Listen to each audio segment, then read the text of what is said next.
All right, so you're thinking about diving into the world of automotive brake repair, huh? Sounds like you've been doing your research. You sent us a ton of info on what it takes to be an automotive brake technician. It's great to see someone so prepared. This isn't your average greasy spoon job anymore. It's a field that's evolving rapidly, especially with electric and hybrid vehicles becoming more and more common. It's true. And speaking of evolving, the stuff you sent even mentioned this AI platform, RoleCatcher. I mean, matching people with jobs and even tailoring resumes. It's like technology's taking over the whole job market, not just changing how cars work. Absolutely. AI is everywhere these days. But before we get lost in the algorithms, how about we break down what an automotive brake technician actually does, in the here and now? Yeah, for sure. I have to admit, when I hear brake technician, I'm picturing like brake pads and rotors. Is there more to it than that? Well, you're not wrong. Those are definitely the bread and butter. But a really skilled technician needs to know about way more than just pads and rotors. We're talking about mastering entire braking systems, drum brakes, disc brakes, even those anti-lock braking systems, ABS, that everyone's heard of. Oh, right, ABS. Like when you slam on the brakes, you feel that pulsing. I have to admit, I'm not 100% sure I get how that actually works. So basically, it's a safety feature that stops your wheels from locking up if you brake really hard. That way you can still steer while you're braking. And a good brake technician needs to know how to diagnose and repair these systems, which, by the way, are becoming more and more common. Wow, it's way more high tech than I realized. The research you sent over even had some practice interview questions about these systems. Exactly. And it's not just about having the technical knowledge either. Think about it. You're the one who has to explain these complex repairs to customers. And let's be honest, a lot of them don't know the first thing about cars. So you got to be patient, you need clear communication skills, and you got to know how to explain things in a way that anyone can understand. So it's a mix of technical skills and people skills. That's pretty cool. I wouldn't have thought about that, just picturing someone working on cars all day. It's a pretty common misconception. But in reality, to be a successful technician, you really need to connect with your customers. You have to understand their concerns and clearly explain what needs to be done and why. Makes sense. Now, the career guide you sent actually lays out a pretty straightforward path to becoming a brake technician, going from entry level all the way up to more senior roles. Could you walk us through that a bit? Sure. So usually you'd start out as an apprentice or an entry-level technician. You'd be helping out the experienced mechanics with the routine stuff, maintenance, inspections, that sort of thing. You'd learn the ropes, how to use the tools, get familiar with all the different car models. It's like a paid apprenticeship, then. Yeah. Nice. Then, as you start getting more experience, you move on to the tougher repairs, things like diagnosing brake problems, replacing calipers and rotors, and working on those high-tech ABS systems we talked about. I bet experience is everything in this field. You're telling me. Yeah. And that's where certifications become super important. The guide mentioned something called ASE certification. That's Automotive Service Excellence. AS certification, okay. Is that like a gold star for mechanics? What is that exactly? It's pretty much a seal of approval. It's a nationally recognized credential that lets employers know, okay, this person has the skills and knowledge to meet industry standards. And there are actually different levels of ASE certification you can achieve. Earning those credentials can open doors to better jobs, better pay, Mm. the whole 9 yards. So if you're serious about climbing the ladder in this field, getting ASE certified is the way to go. Exactly. It shows you're invested in your career, that you're all about professional development. And speaking of career advancement, the guide also touched on the possibility of moving into management one day. Oh, wow. Interesting. So you could go from fixing brakes to running the whole show. Tell me more about that. Yeah, so you could end up as like a service manager or even a shop foreman. You'd be overseeing everything, managing the other technicians, even dealing with customers more. So it's not just a job. It's like a whole career path you can follow. Yeah. But you mentioned earlier how fast this industry is changing. Does that mean someone going into this needs to be ready to, always be learning new stuff? Oh, absolutely. This industry never sits still. New technology is always popping up. We talked about electric and hybrid cars, but even regular cars are getting more and more tech-heavy every year. Computerized systems, sensors, you name it. So it's not even just about fixing today's cars, but being ready for whatever comes next. Exactly. A good brake technician needs to be adaptable, always learning.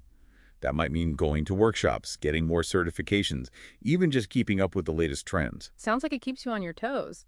But the guide you sent over didn't sugarcoat things either. It talked about the downsides of being a brake technician. Anything in particular that stood out to you? Well, it's physically demanding work, that's for sure. You're on your feet all day, sometimes in awkward positions, and there's always the risk of getting hurt. Yeah, I can see that. Lifting heavy stuff, hot engines, probably even hazardous materials sometimes. You got it. Safety is so important in this job. A good technician knows the risks and follows all the safety rules. And another thing is, some of the work can get a bit repetitive. It's not always exciting, new problems to solve every day.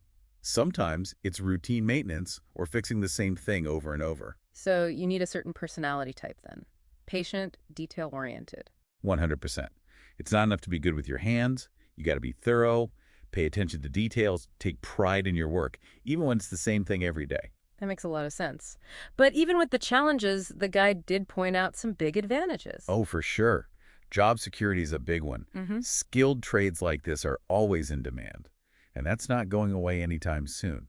Plus, if you've got the experience and certifications, brake technicians can make a good living. That's always good to hear, especially if you're thinking about switching careers or just starting out. It's true. And, we can't forget the feeling of accomplishment you get from this kind of work. You're using your skills to solve problems, keep people safe on the road. You're actually making a difference. There's something to be said for that, that's for sure. We've talked a lot about the technical stuff, the good and the bad. But what about the people part of this job? What kind of person really thrives as a brake technician? Well, obviously, you got to be mechanically inclined. But beyond that, a great technician is a good communicator. They're a problem solver, someone who likes working with their hands. They're adaptable, always ready to learn, and comfortable working on their own or as part of a team. It's really a combination of different skills, isn't it? Absolutely. It's not just one thing. It's about technical know-how, people skills, and a passion for the world of cars. And that world is always changing, like we said. Speaking of changing, remember we touched on AI earlier? I want to circle back to that for a minute. We talked about that RoleCatcher platform, but the stuff you sent also mentioned how AI is impacting the whole car industry. Oh, right. It's not just about matching people with jobs anymore, is it? Not even close. AI is everywhere. It's changing how cars are designed, how they're built, even how they're diagnosed and repaired. So someone thinking about becoming a brake technician, they need to be ready for that too. Absolutely. Down the road, technicians might be working with AI-powered diagnostic tools, using augmented reality for repairs. They might even be fixing self-driving systems. Wow! It's like the sky's the limit. But with all this technology coming in, it makes you wonder, will we even need human brake technicians in the future? That's the million-dollar question, isn't it? A lot of people in the industry are asking the same thing. So what's the answer? It's not a simple one. Mm-hmm. I mean, AI and automation will definitely change things, but I really believe human technicians will always have a place. Okay, that's good to hear. Think about it.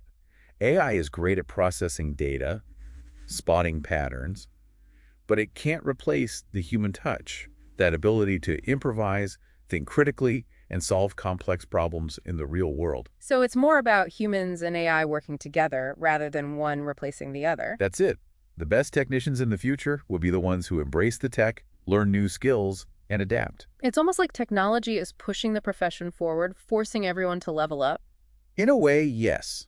And for the people who are up for that challenge, it's a pretty exciting time to be in the automotive world. I bet our listener is eager to hear more about these opportunities. Well, there's one in particular I think is really interesting. Well, don't leave me hanging. What kind of opportunities? Remember we were talking about self-driving cars earlier, how those are becoming more and more common. Yeah, that seems to be the way things are headed. Well, even self-driving cars need brakes. And someone's got to know how to fix them. We're talking about technicians who get both the mechanical stuff and the tech side of those systems. That's right. Self-driving doesn't mean self-repairing, at least not yet. Exactly. This is like a whole new thing, a new kind of specialization. Imagine you could be the one diagnosing and repairing braking systems on autonomous vehicles. It's pretty wild when you think about it. It's definitely both complex and cool, that's for sure. So this shift towards self-driving cars, do you think that means even more jobs for brake technicians? It's tough to say for certain, but I think it's definitely possible. The more self-driving cars are out there, the more need there's going to be for people who really know how to keep those systems running smoothly. It's like a whole new world opening up. Amazing how much things can change in just a few years. It really is. For someone starting out, or even someone who wants to do something different with their career, it's a pretty exciting time to be part of the automotive world. Definitely. So to sum it all up for our listeners, it sounds like becoming an automotive brake technician, it's a pretty solid career choice, especially if you're someone who likes working with their hands, figuring out problems, and you're not afraid of getting a little grease under your fingernails. Couldn't have said it better myself. Have the right attitude, be ready to keep learning your whole career, be open to new technology, and honestly, the sky's the limit in this field. Well said. You've given everyone a lot to think about today. So as we wrap up this deep dive, here's something to ponder. We've been talking about AI that can drive cars. What if AI could learn to fix cars too? How do you think AI will impact this profession down the road? Thanks for joining us for this deep dive, and we'll catch you next time.